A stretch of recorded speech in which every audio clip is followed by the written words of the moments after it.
Hi everyone, this is Eunice Onisisito and I will be the first reporter in our assigned topic about the cognitive development of intermediate schoolers.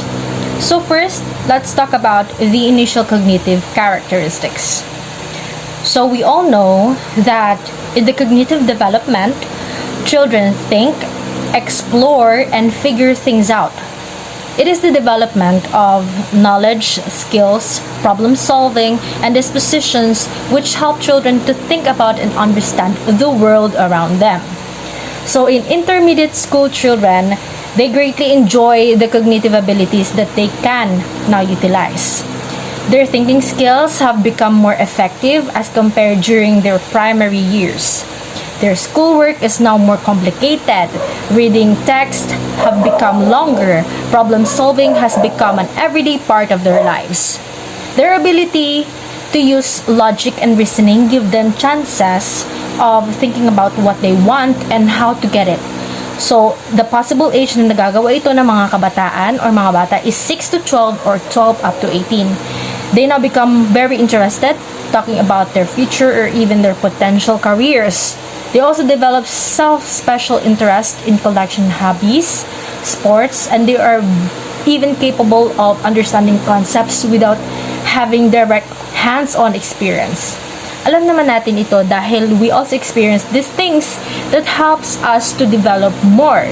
Just like when the teachers ask us kung anong gusto nating marating sa buhay na trabaho in the future. And let's say sasabihin ng estudyante, gusto niya maging guro upang makapagturo at makapagbigay ng edukasyon sa mga kabataan.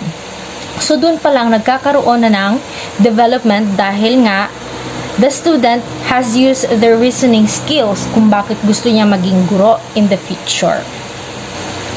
So next, let's proceed to the next reporter, which is si Mr. Angelo Alagar about the reading development. Good day everyone, I am Angelo and I will going to discuss the reading development under cognitive development of intermediate schoolers. Reading development. Children in this stage is marked by a wide application of word attack.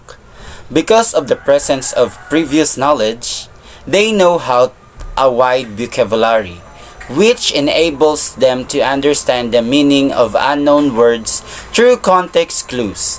This is the reading to learn stage in reading development. They are no longer into the fairy tales and magic types of stories but are more interested in longer and more complex reading materials like fictions books and series books. Theories of reading development describes the stages through which typically developing readers progress from the early stage of literacy to skilled level.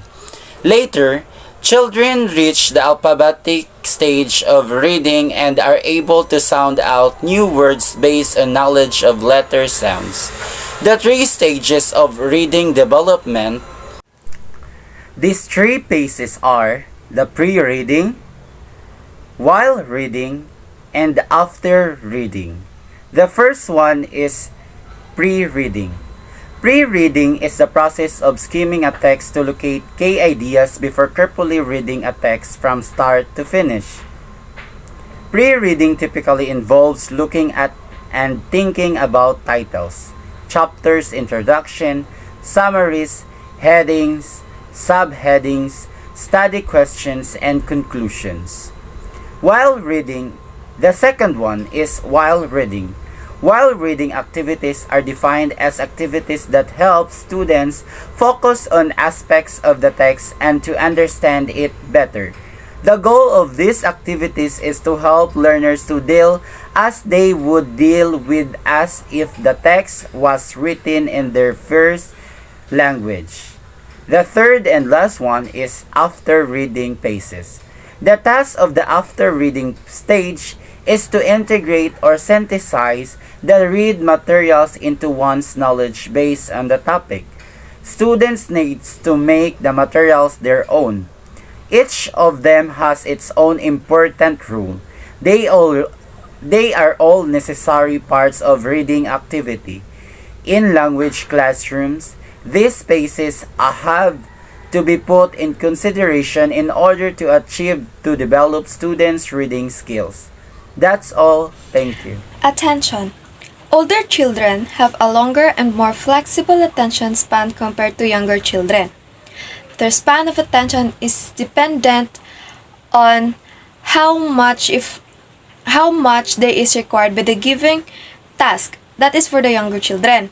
So it seems that they will give more focus to the things that they are required to do.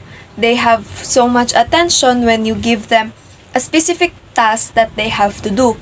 But somehow, the older children can concentrate and focus more for a longer period of hours, especially if they're interested in what they are doing. So if behalf of the older children, they are focused on the things that they want to do. For example, they like the subject in MAPE, which is music, arts, PE, and health. That is their interested subject in all of their subject. So, for example, they have a task in other subject like math, PE, Filipino, English, or whatsoever. So, they will not have focus on that subject because they are interested only for MAPE. So when it comes to MAPE, they are more focused in that subject. Next is creativity. Creativity is not the finding of a thing, but making something out of it after it is found, according to James Russell Lowell. So based on his quote, we just can say that creativity is not finding of a thing. So it's not just cannot find in any object, but inside of us, inside of our skills, how we gonna make it. So, creativity. Children at this stage are open to explore new things. Which is even when we were younger, we are open to do such a thing, to make some creative things. Creativity is initiated in children, they just need a little guidance and support from parents, teacher, and people around them. They are usually at their best when the work is done in small pieces. It is even if a small thing, the children will find a way to create, such as an beautiful artwork. Then they will present it to their parents that they had an amazing work just for simple thing. Just for example, if they saw a clip, they will can create a thing that they can expound about their minds. So of course, when we make creativity, we need a guide from our parents, teachers, and people around them. We need support for them so that we can make the goal what we want.